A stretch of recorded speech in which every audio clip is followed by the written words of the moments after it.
Welcome to the deep dive.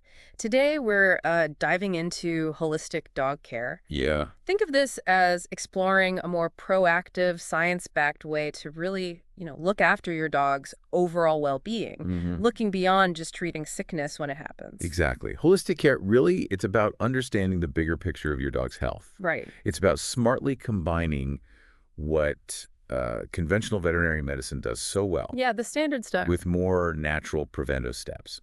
For their physical health, sure, but also their mental sharpness and, their emotional balance, too. Okay, so it's not like an either-or situation, is it? Not at all. What struck me from our research was how these two approaches really seem to complement each other. They absolutely do. Conventional medicine is obviously crucial for those urgent things, emergencies. Definitely. But holistic care seems to offer some powerful tools for those How's that? sort of ongoing chronic issues a lot of our dogs face. That's a really key distinction, yeah. When your dog has an acute illness or like an injury, you absolutely want that immediate targeted help from conventional medicine. Makes sense.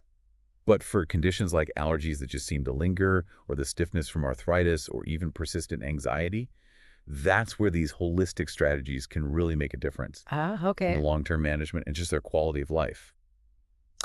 So, okay, let's take an example. If you have a dog with arthritis, you might use pain meds from your regular vet when they're having a bad flare-up, right? Standard practice, yes. But then you could also look into things like, say, acupuncture to help with the pain relief, Right. and maybe adding omega-3 supplements to their diet to tackle that underlying inflammation.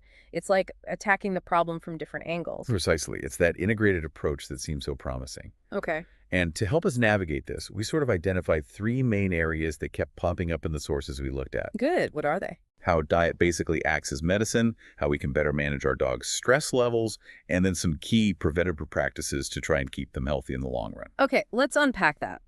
Starting with something we all deal with. Dog food. The foundation? Yeah, the info we looked at really framed diet as, well, more than just filling a bowl. It's fundamental to their health, almost like ongoing therapy. Absolutely. Our sources pointed to some really compelling links between diet and preventing, or at least easing, chronic conditions. Things like obesity, those super frustrating skin allergies, Yeah. and even inflammatory bowel issues. It really brings home the idea that what we feed them has these profound effects on their whole system. And it gets really interesting when we look at specific nutrients, right? Like omega-3 fatty acids. Yeah, they're a powerhouse. They seem to be like tiny firefighters inside the dog. Dousing inflammation linked to allergies and arthritis. That's a good way to put it. And what's great is the strong evidence we have for omega-3s, often from fish oil. Studies consistently show they can significantly reduce inflammation and really improve skin health, which, as you said, is just a game changer for dogs battling allergies. Okay, that makes sense. And then there are probiotics. We hear so much about gut health for us. And it's just as crucial for dogs, it seems. So a healthy gut is like their first line of defense. Pretty much. And probiotics are like the reinforcements. They help keep the bad bacteria in check. Right. Probiotics like Lactobacillus acidophilus is a common one you hear about. They play this vital role in creating a balanced gut environment. Okay. They help the good bacteria flourish, and they can even influence how the immune system responds, potentially leading to fewer allergy flare-ups, less tummy trouble like diarrhea. Wow. It's incredible how much seems to start in the gut. Now, one thing that caught my eye was the mention of common food allergens. It sounds like maybe more dogs have sensitivities than we might think. Yeah, the statistics suggesting up to 15%, that's quite significant. It really is. And the usual suspects are often things like beef, dairy, wheat, common ingredients. Right. Interestingly, sometimes switching to what they call novel proteins. So less common options like duck or venison can actually bring substantial relief from those irritating symptoms for some dogs. That's really helpful to know if you're dealing with mystery skin issues or digestive upset. Definitely something to consider. Now, our sources were very clear on a crucial point, and this seems important. If you're thinking about making big changes to your dog's diet, Oh, yeah? especially if they already have health issues. Ah, yes. This brings up a really important point about getting expert advice. Okay. Talking with your veterinarian or even a board-certified veterinary nutritionist is absolutely essential before making major changes. Right. They can help figure out the best choices for your dog's specific needs and, help avoid any unintended problems. That's such key advice. Now, Pawsportal's view on nutrition seemed really practical, focusing on achievable improvements. Yeah, I like that. It wasn't about suddenly switching to some super complicated diet overnight. Exactly. What's valuable about their take is the emphasis on realistic upgrades. Even small steps, like moving towards a minimally processed, maybe higher quality food, Okay. or just adding a spoonful of fresh food as a topper to their kibble can make a noticeable difference over time. Little changes add up. They do. And they even mentioned options like raw or gently cooked food for people who want to explore those routes further. And it doesn't have to be complicated or super expensive either, does it? Not necessarily. They suggested some surprisingly easy additions, things many of us might have, like plain pumpkin for digestion, Great for fiber? bone broth for extra nutrients, or even just some, steamed veggies. Exactly. Simple Yeah. stuff. And thinking about specific beneficial additions, they highlighted omega-3s again, sardines or fish oil. Okay. Maybe incorporating small amounts of nutrient-dense organ meats like liver or kidney. In moderation, though. Oh, definitely in moderation. Yeah. And even just rotating through different protein sources can offer a wider range of nutrients. Okay, interesting. All right, let's shift gears a bit Mhm. from what goes into their bodies to their emotional well-being, stress management. Hmm. It's something we might not always immediately connect to their physical health. But the science is increasingly clear on this. Chronic stress. It has real physical effects. Really? Like what? It can weaken their immune system, for one, and it can actually make existing health problems worse. Ah, So finding effective ways to manage their stress is actually a really vital part of this whole holistic picture. okay. And there are some interesting science-backed strategies mentioned in our sources. Let's talk adaptogens. That's a word you hear more now. Yeah, it's gaining traction. What's intriguing is the evidence emerging around compounds like ashwagandha or CBD oil acting as adaptogens. How do they work? Studies suggest they might help regulate cortisol levels. That's the main stress hormone. Hmm. There's even research hinting they could potentially reduce anxiety in dogs during stressful situations, like thunderstorms or those dreaded vet visits. That would be amazing for dogs who get really worked up. It could be, yeah. And then there's aromatherapy. I was particularly interested to see lavender oil mentioned. Yes, some controlled studies have actually indicated that even just applying lavender oil topically can have a calming effect on some dogs, Huh. potentially lowering their heart rate, promoting relaxation. It's amazing to think about these natural tools having such a real effect. And this ties into Pawsportal's advice for creating a calmer home environment, Yeah. right? Absolutely. They recommend practical steps, like using pheromone diffusers. Adaptol is a common brand name, Okay. which release calming signals, and also providing puzzle toys. Which aren't just for fun. Not just for fun, they offer mental stimulation, which can help redirect anxious energy and reduce stress-related behaviors, like chewing things they shouldn't. That makes sense. Effortless enrichment, as they put it. Exactly. Okay, so we've covered food and feelings. Now let's get into that third core principle, preventive practices, helping us stay ahead of potential health issues. Right. And this is where the idea of supporting the body's natural detoxification processes comes in. Detox for dogs. Sort of. Our sources acknowledge that while certain medications, like our very necessary flea and tick preventatives, Essential. are essential for protection, they can also introduce compounds that the body then needs to process and get rid of. Okay.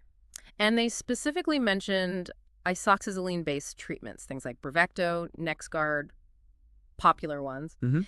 and a potential link or association with neurological side effects, even seizures. Yes, that link has been noted. It's definitely something pet owners should be aware of and discuss with their vet. Doesn't happen to all dogs, but it's a possibility. Good to know. And this has led to exploring holistic ways to gently support the liver and kidneys, which are the body's main detox organs. Oh, Well, milk thistle was highlighted as a really valuable herb here. Think of the liver as your dog's main filter. Milk thistle has compounds that seem to help those filters work more efficiently, especially when dealing with potential toxins. interesting. And then there's fluid therapy. That sounds more like something at the vet's office. It often is.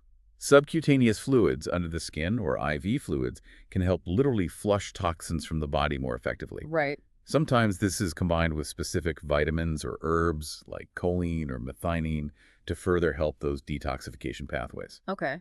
And I saw a mention of BK detox supplements and red clover. What's the idea there? Certain herbal formulas, like BK Detox, often include herbs like red clover, which are traditionally believed to help cleanse the blood. Ah. This could be seen as particularly relevant maybe after a dog has been exposed to environmental toxins like pesticides, maybe. This all seems to circle back to Pawsportal's recommendations again, doesn't it? It does. Suggesting things like milk thistle or BK detox, maybe after using those flea and tick treatments, Yes. but always with vet guidance. That keeps coming up. It's crucial, absolutely crucial. And they also stress the simple but vital act of making sure your dog always has access to plenty of fresh, clean water. Yeah. Why is that so key for detox? Because water is fundamental for their body's natural ability to eliminate waste products through the kidneys, flushing the system. Makes perfect sense. And beyond actively supporting detox, Pawsportal also mentioned minimizing the initial exposure. Right, like choosing non-toxic cleaning products for your home Good idea. and being mindful about pesticides used in the yard. It's about reducing the overall toxic load on their system in the first place. That proactive approach seems smart, reducing the burden before it even gets there. Exactly. Now, shifting slightly within prevention, parasite prevention, which is obviously non-negotiable for most of us. Totally. Can't skip that. And while the conventional preventatives are highly effective, our sources did mention the possibility of exploring natural alternatives. Like what? Things like plant-derived sprays, perhaps, as a way to potentially lessen exposure to synthetic chemicals for some dogs in some situations. But effectiveness is key. That's the balance, isn't it?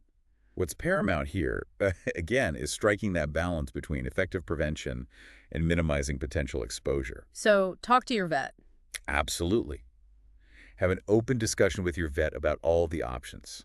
That's key to making the best, most informed decision for your specific dog and your circumstances. Got it.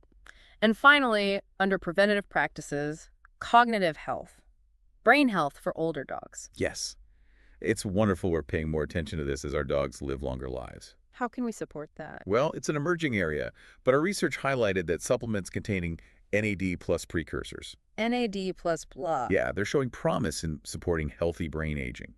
This is based on recent clinical trials. It's an exciting area of ongoing research, kind of like helping keep the brain cells energized. Interesting. It all feels so interconnected, doesn't it? It really does. And that leads us nicely into the science that actually underpins this whole holistic approach. It's not just guesswork, right? There's research supporting these methods.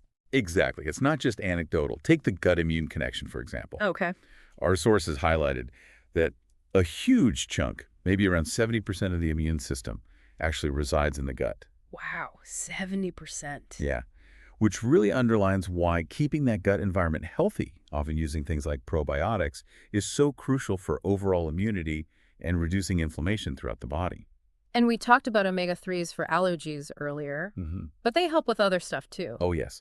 The research indicates that dogs suffering from arthritis who get omega-3 supplements often show improved mobility. That's huge. And sometimes even a decreased need for traditional anti-inflammatory drugs, the NSAIDs. That can have a big positive impact on their comfort and long-term health. Definitely. And finally, acupuncture. Some people might still see that as a bit out there, Maybe. but it actually has scientific backing for pain relief. That's correct. MRI studies, so imaging studies, have actually provided confirmation that acupuncture can stimulate blood flow and trigger the release of endorphins. Those are the body's own natural pain-relieving chemicals, which helps explain why it can be such a valuable tool for managing pain in dogs. Okay, so for us as dedicated dog owners, modern dog moms maybe, Yeah. what are some concrete, actionable steps we can take away from all this? It can feel like a lot to take in. That's a great point. Let's try and boil it down into some manageable steps. Perfect. Okay, so when it comes to improving their diet, the key really seems to be gradual change. Slow and steady. Exactly.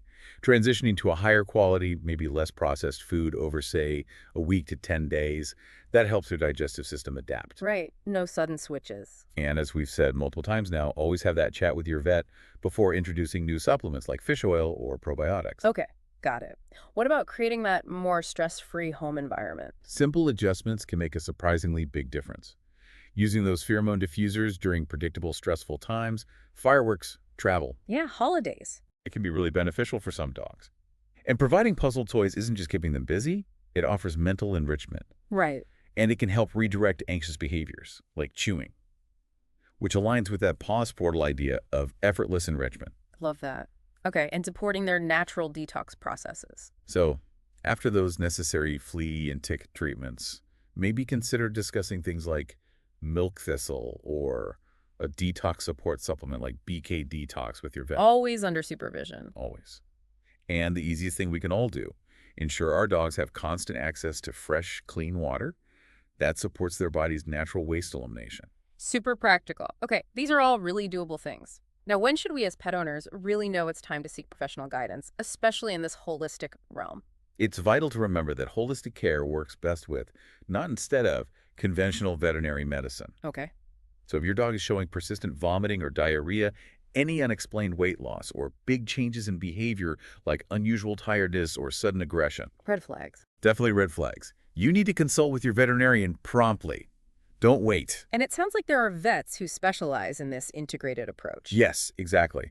There are board-certified integrative veterinarians who have expertise in both conventional and holistic methods. Oh, cool. They can be invaluable in creating really personalized wellness plans, ones that might use diagnostic tools, traditional medications if needed, but also complementary natural therapies. Best of both worlds. Kind of. Mm-hmm. And Pawsportal rightly encourages collaborating with these specialists and also potentially veterinary nutritionists and behaviorists to get a truly complete picture of your dog's health needs. Okay. This has been such an enlightening deep dive into holistic dog care. It feels really empowering, actually, learning about these proactive, science-backed ways we can support our dogs. Absolutely. It's about taking that well-rounded view of their well-being. But, and it's a big but, it's never meant to replace the crucial expertise of your licensed veterinary professionals. Right, partnership. It's exactly. The most effective approach is always going to be collaborative, working with your conventional vet and maybe an integrative vet too.